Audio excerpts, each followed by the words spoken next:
부활주일입니다. 부활하신 예수님을 찬양합니다. 그리고 부활하신 주님을 믿습니다. 부활하신 주님을 따라 믿음 안에 있는 우리도 부활 생명으로 모두 나아가게 될 것을 믿습니다.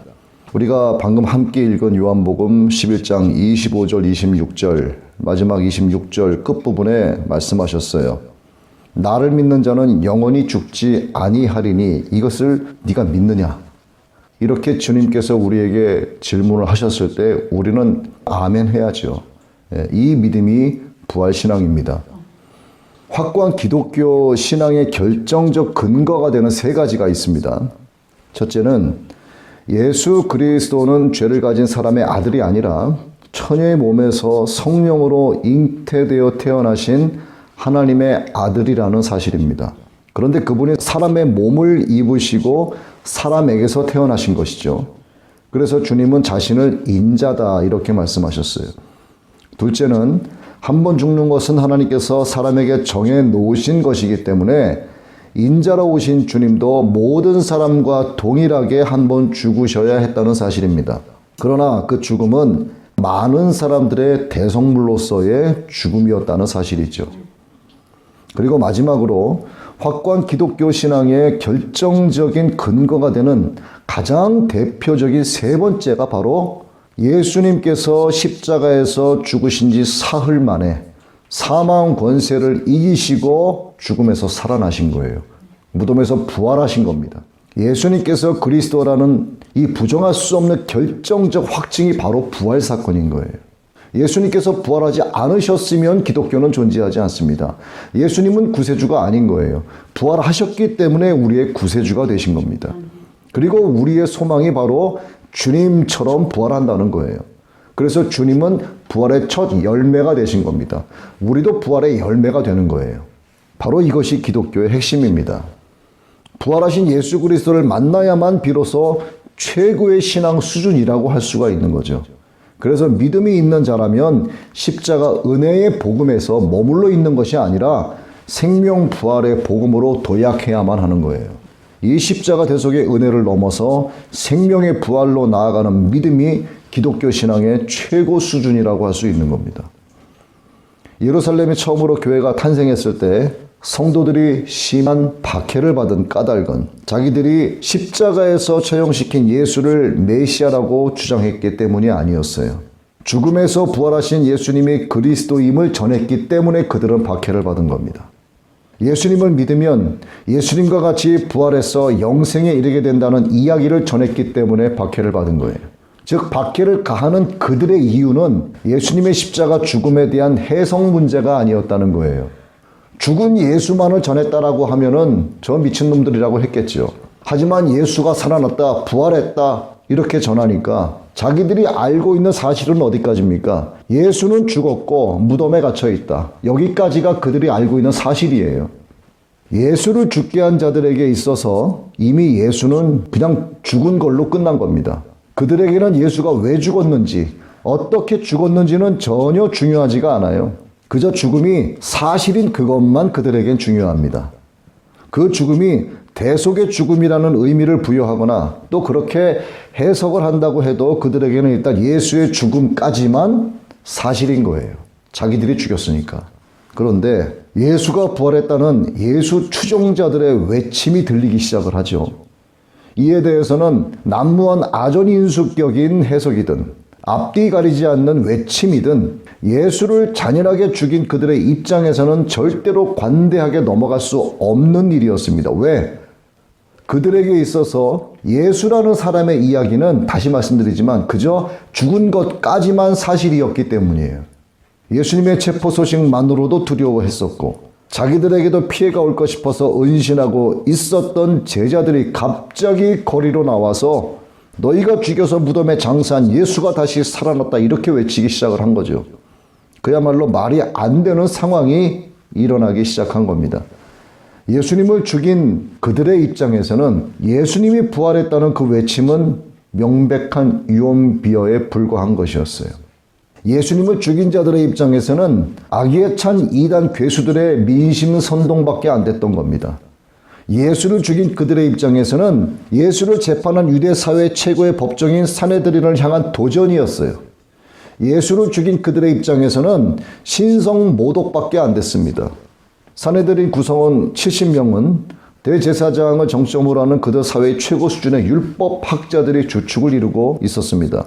그들이야말로 유대 사회에서 존경을 받는, 감히 경시할 수 없는 존귀한 어른들로 취급받았고 깊게 박혀서 빠지지 않는 돌과 같은 기득권을 가진 세력들이었죠. 산헤드린 법정은 믿어지지 않고 믿을 수 없는 유언별을 날조하고 유포하는 예수의 그 악랄한 제자들을 결단코 용서할 수 없었기 때문에 체포해서 법정에 세웠습니다. 수제자로 꼽히는 베드로와 요한이 잡혀왔죠. 그런데 그들이 참 놀라워했던 것이 있었어요. 잔뜩 겁먹고 예수를 부인했던 베드로와 요한이 법정에 붙잡혀와 있었으면서도 두려워하기는커녕 당신들이 죽인 예수를 하나님이 다시 살리셨다라고 당당하게 증언하는 모습에 그들은 놀랐던 겁니다. 법정은 일단 그들을 석방을 했어요. 민심이 두려웠기 때문이죠. 그리고 다시는 예수의 부활을 말하지 말라고 엄격하게 명령했습니다. 그러나 그 엄격한 법원의 경고에도 그들은 조금도 굴하지 않았죠. 오히려 더 공격적으로 말합니다. 하나님 앞에서 너희의 말을 듣는 것이 하나님의 말씀을 듣는 것보다 옳은가 판단하라. 우리는 보고 들은 것을 말하지 않을 수 없다. 이 같은 담대한 용기의 근거가 무엇이겠는가를 한번 생각을 해보자는 얘기입니다. 바로 예수님의 부활 때문에 이런 거였어요. 그들은 여러 차례 부활하신 예수님을 만났습니다. 예수님은 부활하신 몸으로 40일 동안 제자들 앞에 나타나셔서 사도행전 1장 3절에서와 같이 하나님 나라에 대하여 또 가르치셨어요. 자, 이 말씀인 즉슨 제자들이 환상을 본 것처럼 예수님께서 그냥 한두 번 나타나신 것이 아니라 여러 번 아주 자주 나타나셨다는 것을 말하는 거예요. 마치 아예 죽음을 경험하지 않고 생명이 그냥 쭉 이어져 온 것처럼 자연스러운 만남의 관계가 지속되었었다는 겁니다. 이쯤이면 제자들의 입장에서는 절대로 부활을 의심할 수가 없어요. 한두 번의 출현이라고 했다면 그저 환상이라고 생각할 여지가 있을 수도 있었겠지만, 그러나 예수님의 부활은 의심하고 싶어도 의심할 여지가 없는 너무나도 뚜렷한 사실이었습니다. 오히려 예수님의 부활을 믿지 못하는 것이 예수님의 부활을 믿는 것보다 더 어려워진 거예요. 그러니 그 지엄한 법정이라고 해도 어찌 예수님의 부활을 외치지 않을 수 있었겠는가 하는 겁니다. 그래서 기독교는 십자가 대속의 죽음으로 끝나는 종교가 아니고 무덤에서 부활로, 죄와 사망에서 영원한 생명으로 나아가는 부활 생명의 신앙 그 자체라고 할 수 있는 거죠. 그래서 기독교 최고의 신앙은 십자가 대속의 은혜에서 머물러 있는 것이 아니라 영원한 부활 생명으로 나아가는 믿음이 최고 수준의 믿음이라고 할 수 있는 겁니다. 이 믿음이 오늘 저와 여러분 모두에게 있게 되기를 예수님의 이름으로 축복합니다. 자, 이제 지난주에 이어서 요한계시록 본문으로 들어갑니다. 18장 21절로 24절의 말씀 우리가 함께 읽었었죠. 자, 오늘의 요한계시록 18장의 마지막 설교예요. 신들의 문이라고 하는 문자적 의미를 가진 바벨론은 구약에서 시작을 했습니다. 자, 이곳에 처음 니므롯이 성읍을 세웠고 홍수 이후 노아의 자손들이 바벨탑을 세웠어요. 이사야 선지자는 이사야서 13장 19절 그리고 14장 4절에서 이 성읍을 강포한 곳이다 이렇게 묘사를 했습니다. 왜 강포하다 묘사를 했을까? 그 이유가 열왕기하 25장 1절로 21절에 나와 있는 말씀인데, 신들의 문이라고 하는 문자적 의미에서 보여주는 것처럼 이것이 우상 숭배로 가득한 곳이었기 때문이었어요. 또 하나의 이유는 유대인들이 느부갓네살 왕에게 포로로 잡혀간 곳이었기 때문입니다. 자, 우상 숭배로 가득했다는 것은 종교적 의미라고 볼 수가 있고, 유대인들이 느부갓네살 왕에게 포로로 잡혀갔다는 것은 정치적 의미라고 볼 수가 있어요. 큰 성 바벨론이라고 하는 말 속에 있는 이 두 가지 의미를 놓고 봤을 때 바벨론은 장차 나타날 새 예루살렘과 반대되는 개념으로서의 총체적인 반기독교 사상과 국가를 지칭한다고 볼 수가 있는 겁니다. 그리고 계시록 17장에서 언급된 음녀가 단순히 종교적인 차원에서의 이 세상을 의미한 것이라면 오늘 우리가 함께하고 있는 18장의 이 큰 성 바벨론은 한 걸음 더 나아가서 폭넓은 의미에서 타락해 있는 이 세상 전체를 가리킨다고 볼 수가 있는 거예요. 그럼 이 세상 전체라고 하는 이 큰 성 바벨론의 진짜 실체는 무엇일까? 그리고 이 실체, 이 바벨론의 실체와 오늘 나는 과연 어떤 관계성을 갖고 있을까를 우리가 짚고 넘어가야 하는 거예요. 첫째, 큰 성 바벨론은 귀신의 처소와 각종 더러운 영들이 모이는 곳입니다. 신들의 문으로 불렸던 바벨론은 문자 그대로 모든 우상 숭배의 본거지라고 할 수 있는 거죠. 노아 홍수 후에 다시금 타락에 빠진 인간들이 모여서 하나님을 대적하기 위한 바벨탑을 쌓아 올리기 시작을 했을 때 이미 우상 숭배는요, 극에 달해 있었습니다. 그 이후로 지금까지 인간들은 각종 우상들을 제조해내고 또 자기들의 손으로 만든 그 우상을 대상으로 경배를 하고 그 앞에 엎드립니다. 얼마나 어리석은지 몰라요. 우상 숭배는 지금도 세계 곳곳에서 이루어지고 있습니다. 심지어 방송에서 보자고요. 우상신들과 관련된 각종 콘텐츠들을 만들어서 복술과 주술 등을 재미처럼 받아들이게 하고 있어요. 대중문화를 타고 점증적인 상승 곡선을 이어나가고 있습니다. 그래서 이 세상은 하늘에서 쫓겨난 사탄의 세력들이 거하는 음녀 큰 성 바벨론으로 불리기에 충분하다고 할 수 있는 거예요.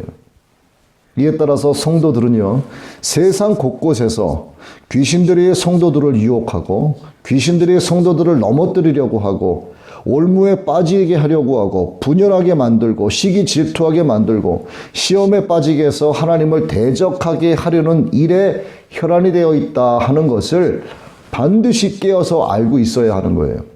성도들도 어떤 때는 무기력해집니다.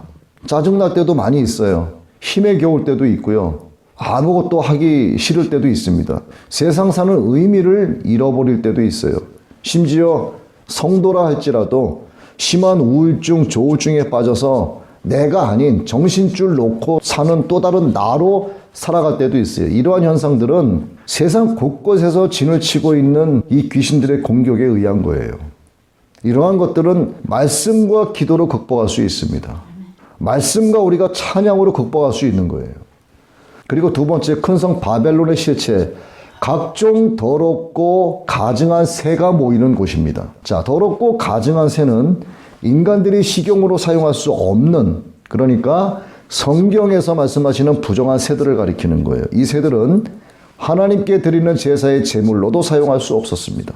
특히 독수리와 같은 새들은 죽어서 부패가 시작된 짐승의 살을 뜯어 먹기 때문에 더욱더 더럽고 가증한 새에 속했어요. 마찬가지로 종교적으로 정치적으로 지극히 부패된 세상을 의미하는 바벨론에서의 권세와 향락과 사치를 일삼는 모든 행위의 먹거리들이 바로 여기에 해당되는 거예요.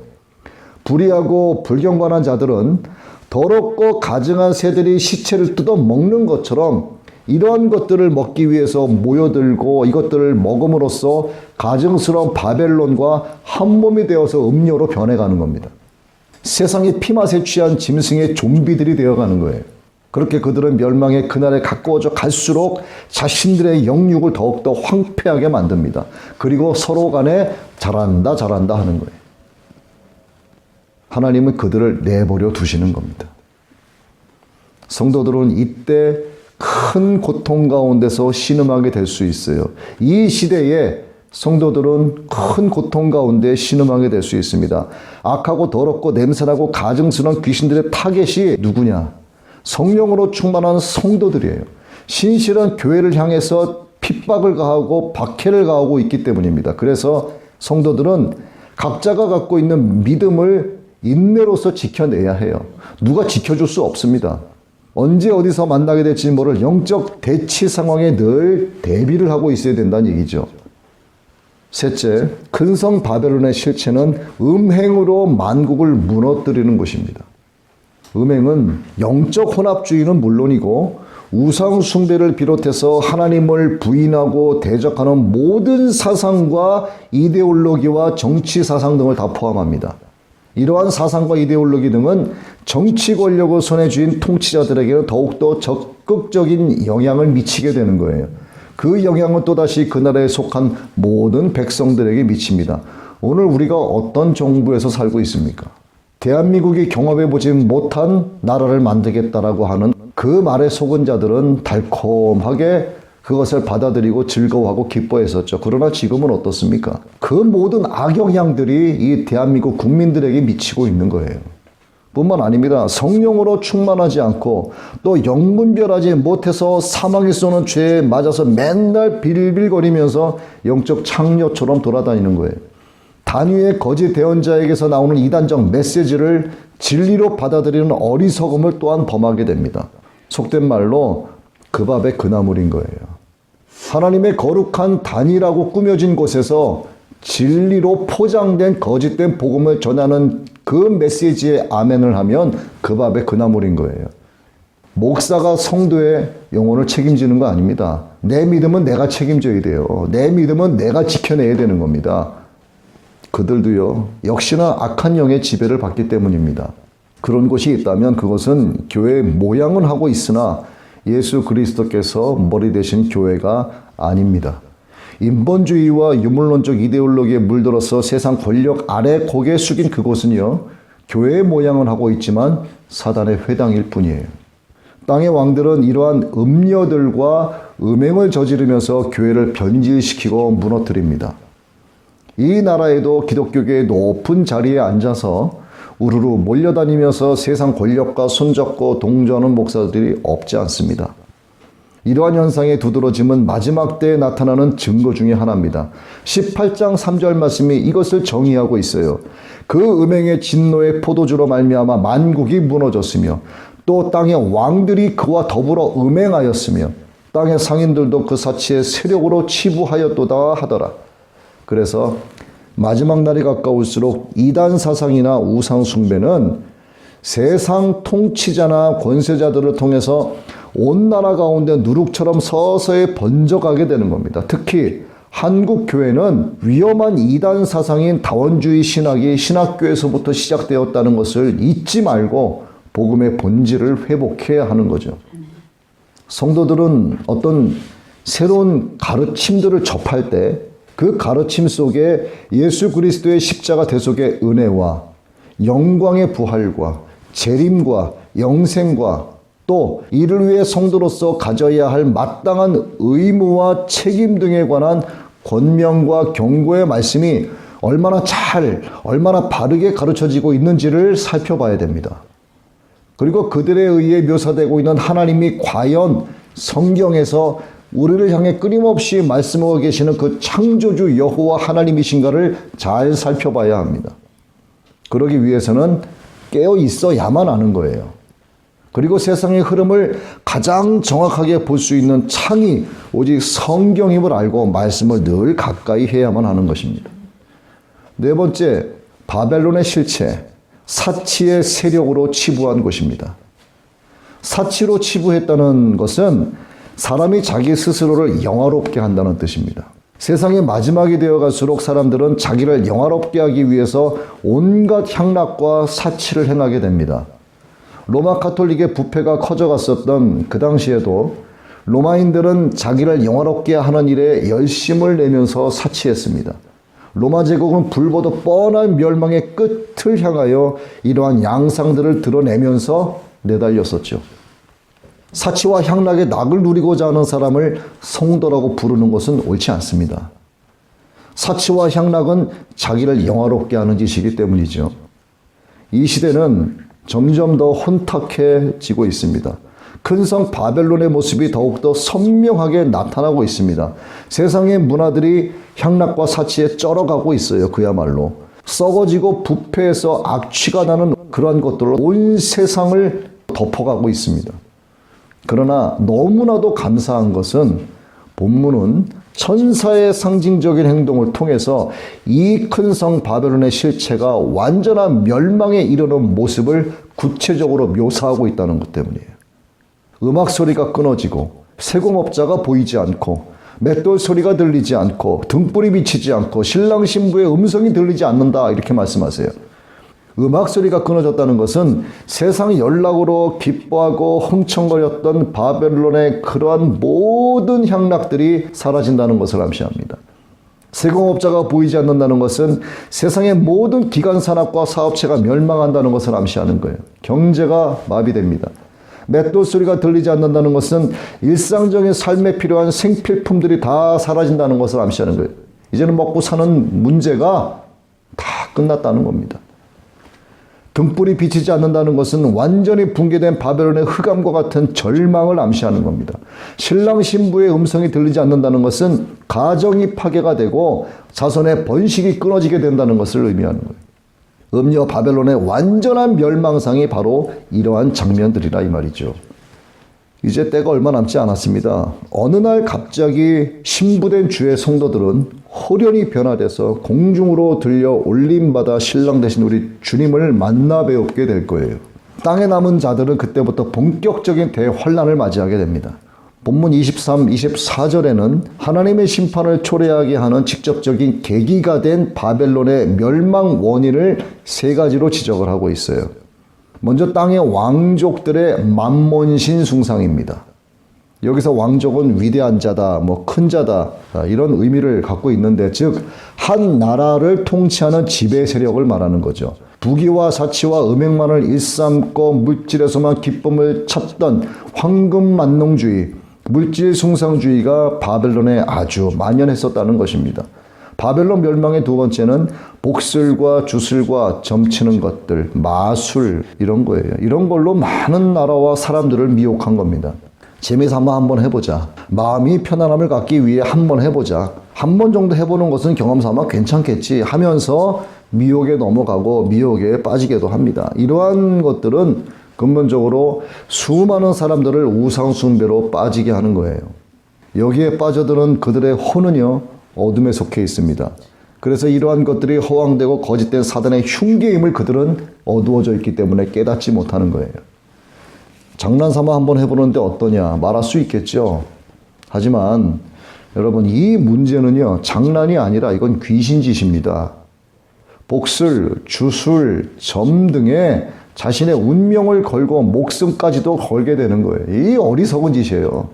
내가 대통령이 될 수 있을까? 내가 서울시장이 될 수 있을까? 내가 국회의원이 될 수 있을까? 내가 이번에 대학에 합격할 수 있을까? 내가 이번에 하는 사업이 잘 될 수 있을까? 사람이라는 게요 이렇게 어리석고 미련합니다. 점치는 자들을 찾아가서 귀신이 주는 말에 현혹이 돼서 굽신거리는 거예요. 왜 이렇게 될까? 왜 이렇게까지 거리에 똥개만도 못한 짓을 하고 돌아다니느냐 이 말이죠. 사탄이 그의 눈과 귀를 가리고 있기 때문입니다. 성경 여러 곳에서도 이와 같은 것들은 하나님의 뜻에 위배되는 아주 사악한 술법행위로 말씀하시면서 모두 하나같이 우상 숭배다라고 정의를 하고 있어요. 말씀을 볼까요? 레위기 19장 31절 너희는 신접한 자와 박수를 믿지 말며 그들을 추종하여 스스로 더럽게 하지 말라.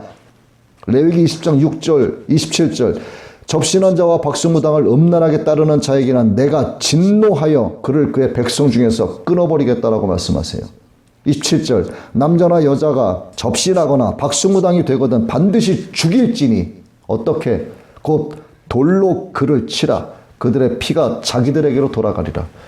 하나님의 무서운 저주의 말씀이 있는 겁니다. 신명기 18장 11절로 12절 진언자나 신접자나 박수나 초혼자를 너희 가운데서 용납하지 말라. 이런 일을 행하는 모든 자를 여호와께서 가증히 여기시나니 이러한 가증한 일로 말미암아 내 하나님 여호와께서 그들을 내 앞에서 쫓아내시느니라. 민수기 23장에도 보면요 발람이 나오죠. 발람은 근동지방의 제사 풍습에 따라서 단을 쌓고 제사를 지냄으로써 이스라엘을 저주하려는 일에 대해서 아주 건방지게도 하나님의 동의와 협조를 구했습니다. 아니 하나님의 동의와 협조를 구하는데 왜 건방지다고 할까? 발람이 했던 짓이 뭘까요? 이것은 이스라엘의 보호자 되시는 하나님에 대한 모독이었고 그분의 권한을 제한시키는 월권행위였습니다. 즉 결정은 이미 자기가 다 해놓고 하나님께는 힘만을 빌려달라 그런 식이었죠. 하나님은 접신한 자와 박수무당을 믿고 추종하고 음란하게 따르는 자들을 향해서 레위기 20장 7, 8절에서 이렇게 말씀하세요. 너희는 스스로 깨끗하게 하여 거룩할지어다. 나는 너희의 하나님 여호와니라. 너희는 내 규례를 지켜 행하라. 나는 너희를 거룩하게 하는 여호와니라 말씀하셨어요. 신명기 18장 13절에서는 너는 내 하나님 여호와 앞에서 완전하라 이렇게 말씀하셨어요. 자, 대한민국을 보자. 우리나라를 보자고요. 이 나라만 보더라도 정말 기가 찹니다.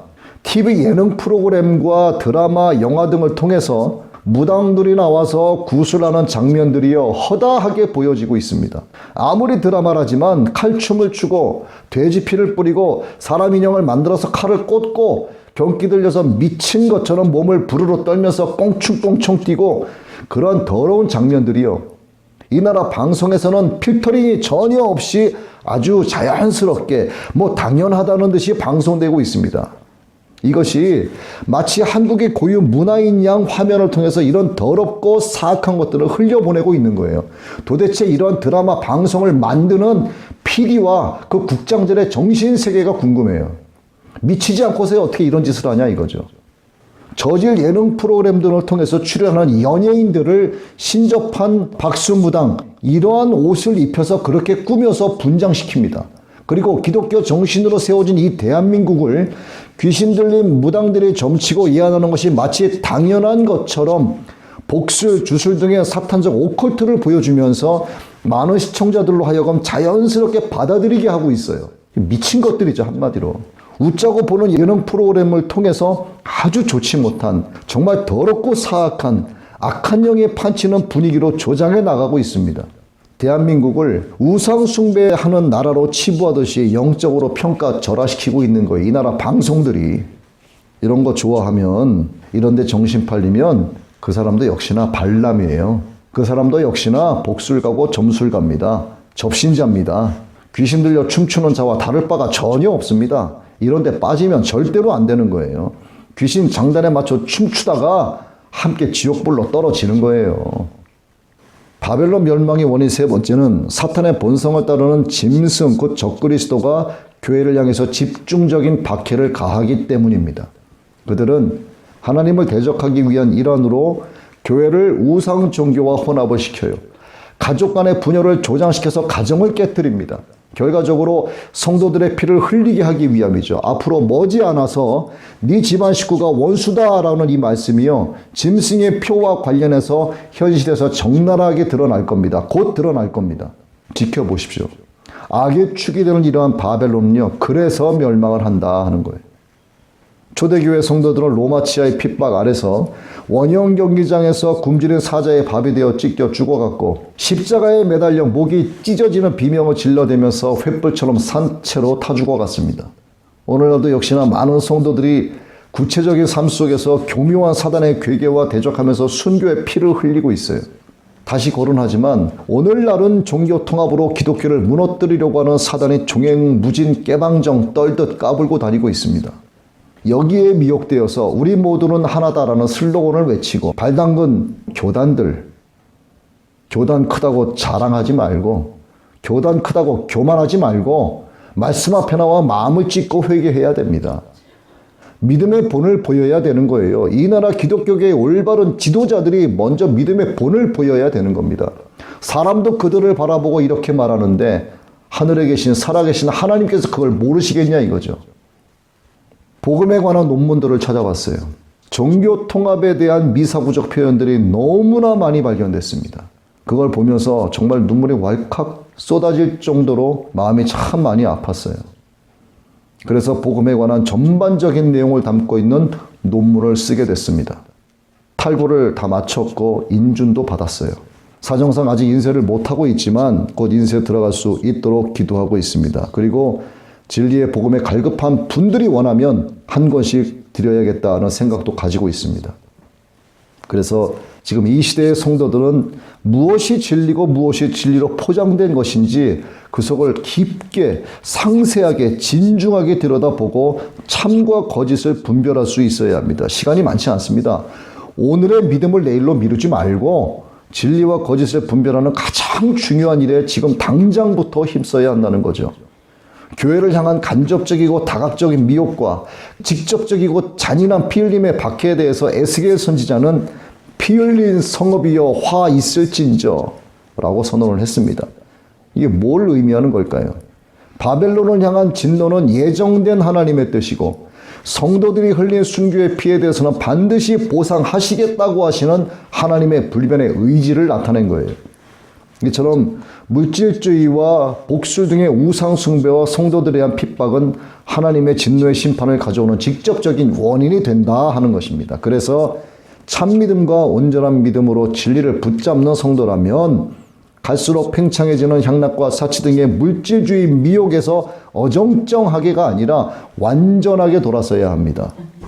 또한 교회 안의 물질과 기복신앙에 대한 지나친 강조가 신앙을 왜곡된 길로 빠지게 한다는 사실을 깊이 돌이켜서 생각해야 됩니다.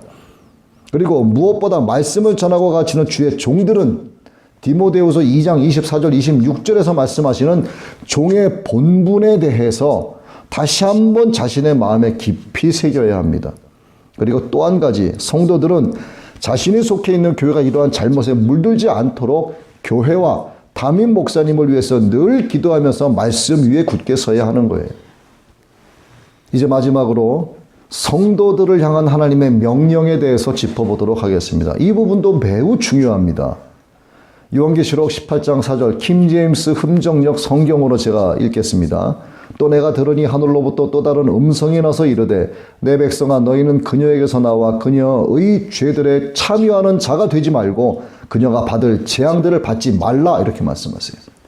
성경에는 하라, 하지 말라 이런 하나님의 명령이 끊임없이 언급되고 있고 반복되고 있습니다. 하라는 것을 하면은 순천자고 하지 말라는 것을 하면 역천자예요. 명심보감에 순천자는 흥하고 역천자는 망한다고 가르치고 있습니다. 순천자는 순리대로 사는 사람이고 역천자는 순리에 반하게 사는 사람이죠. 순천자는 하늘의 뜻에 합하게 사는 사람이고 역천자는 하늘의 뜻을 거역하면서 사는 사람입니다. 여기서 하늘은 하나님을 지칭하는 개념이라고 이해하시면 될 것 같습니다.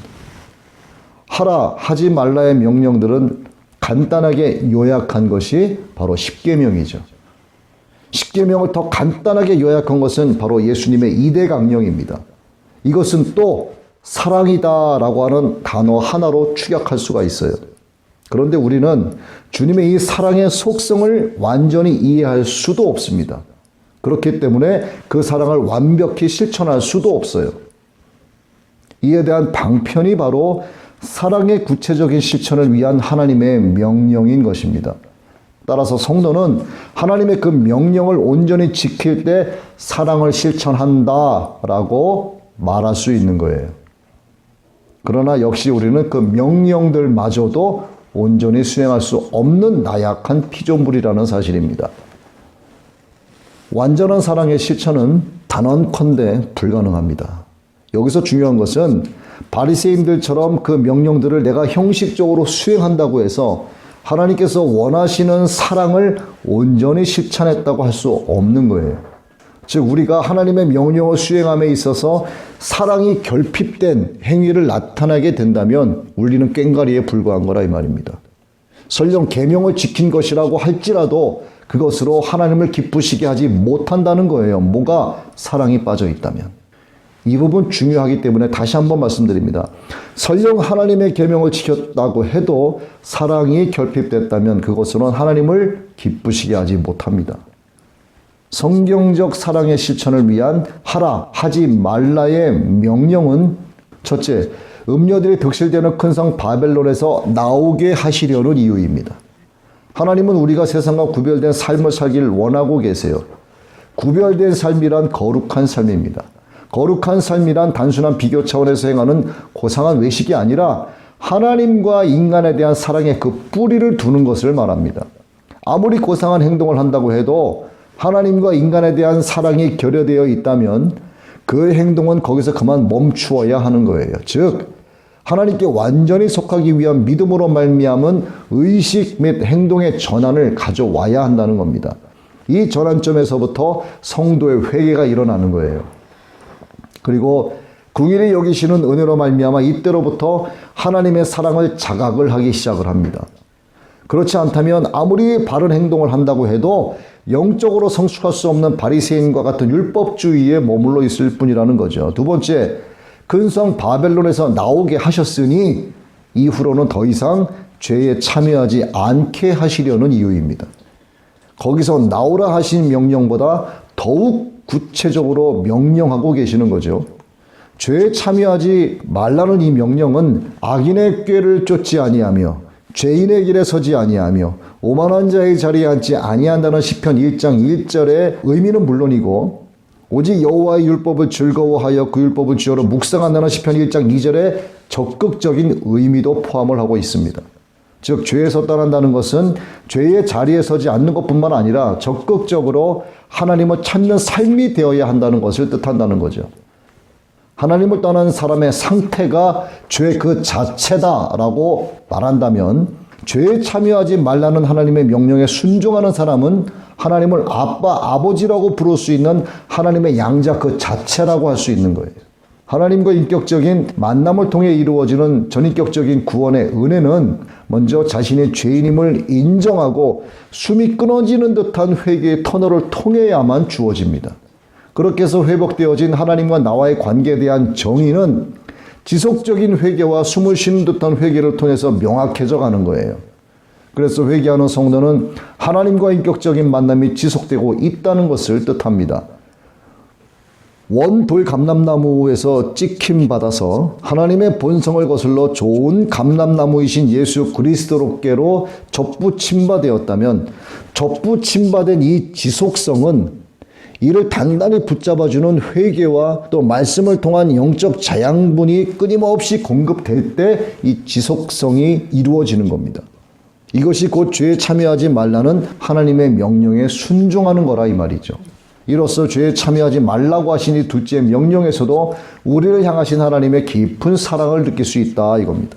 세 번째는 하나님께서 하지 말라 명령하신 것은 악한 자와 함께 멸망당하지 않게 하시려는 이유입니다.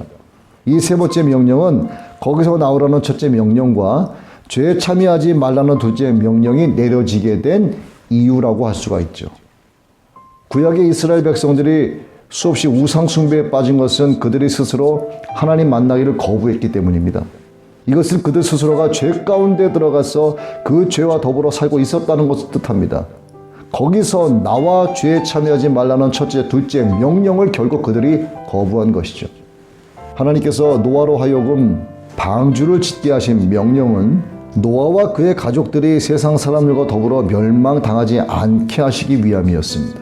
소돔과 고모라 성이 멸망할 때 두 천사가 롯에게 성 밖으로 나가라고 명령하신 것도 롯과 그 가족이 악한 소돔 백성과 함께 하나님의 심판으로 멸망당하지 않도록 하기 위함이었습니다. 그런데 롯의 두 사위는 그 명령을 무시했고 결국은 소돔 사람들과 함께 멸망당하고 말았습니다. 이로써 하나님의 명령은 사랑에 기인한 것이다 하는 것을 우리가 알 수가 있어요.